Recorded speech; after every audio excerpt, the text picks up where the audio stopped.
What if the end was just a new beginning? When Satoru Gojo opened his eyes as a newborn baby, he didn't cry. Because behind those innocent sapphire blue eyes lay the heavy, crushing weight of an entire lifetime. Gasping, the six eyes. Limitless. It's all still here. Suguru's descent into madness. Sukuna's world-cutting slash.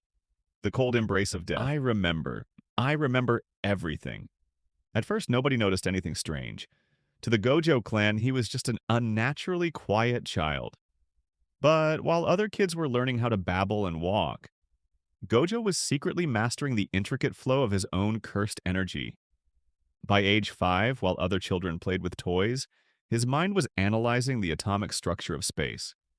He could already activate infinity perfectly, a flawless barrier separating him from a world he had already failed once. The Jujutsu higher-ups were terrified, because this Gojo wasn't arrogant like the boy they remembered from legends. He didn't boast, he didn't laugh, he was calm, coldly calculating, and infinitely more dangerous. Coldly.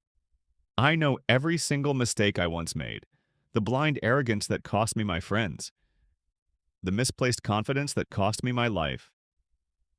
Deep breath. This time, I am going to fix them all.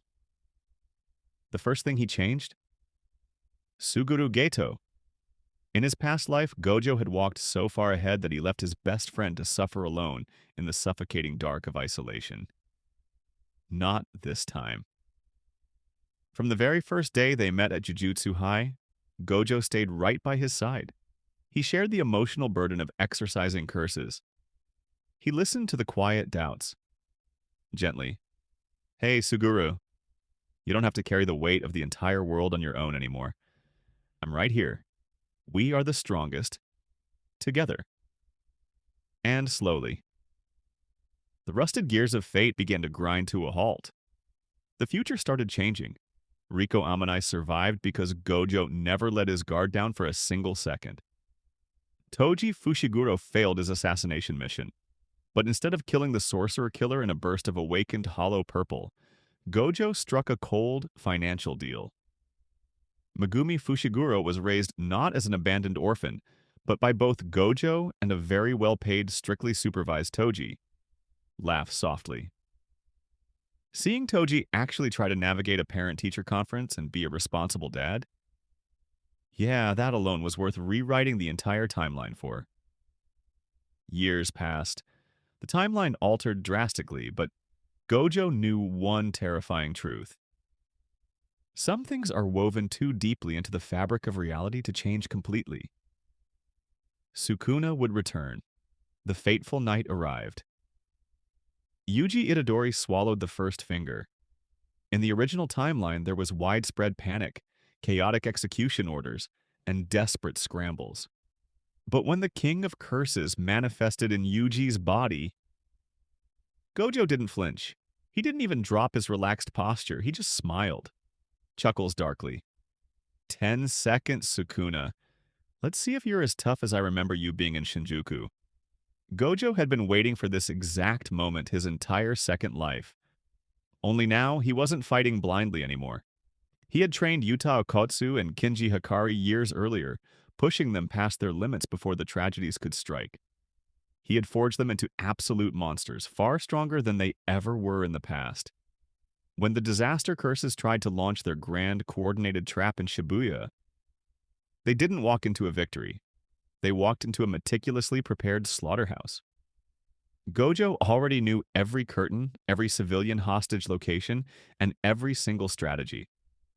Authoritatively, Jogo. Mejito. Did you really think the exact same trick would work twice on me? Domain expansion. Infinite void. Jogo was erased from existence in seconds. Mejito never got the chance to reshape another soul or escape. Kenjaku's 1,000-year-old master plan completely collapsed into dust before it could even begin. For the first time in Jujutsu history, humanity was actually winning. But then, something impossible happened.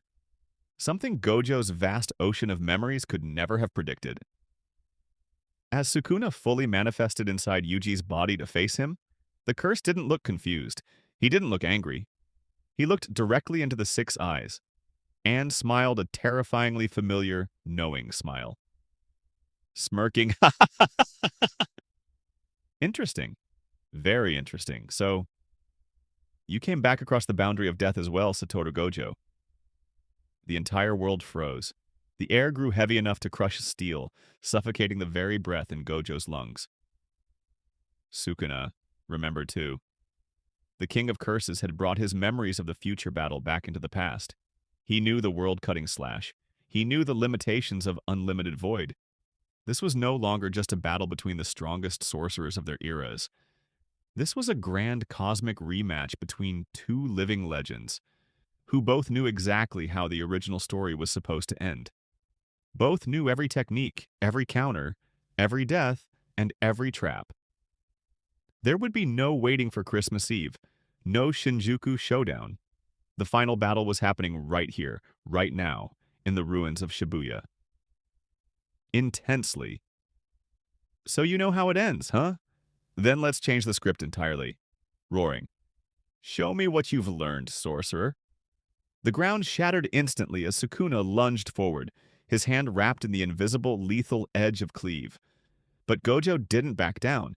He bypassed the normal incantations, weaving his cursed energy seamlessly. Shouting cursed technique. Lapse.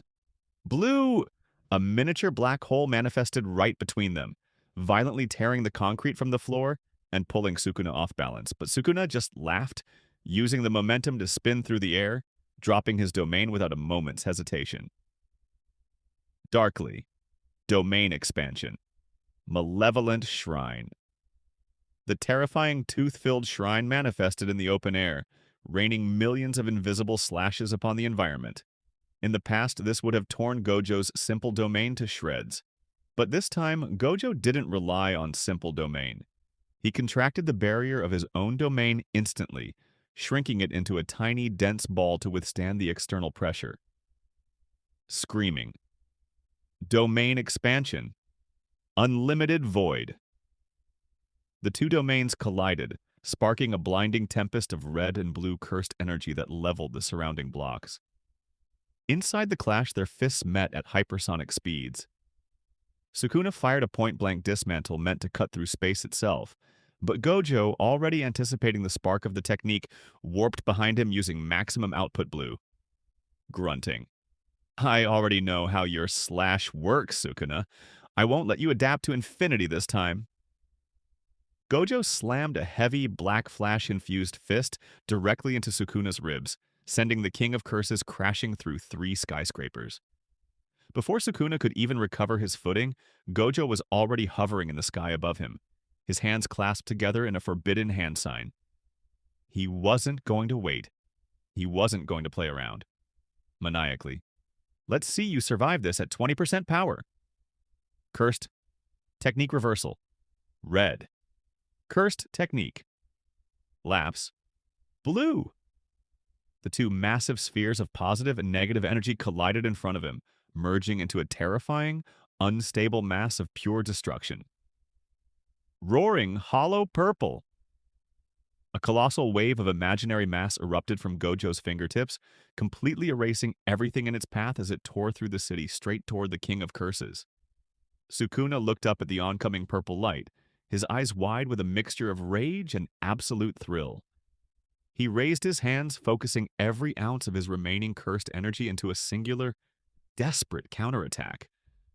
The real war starts right now.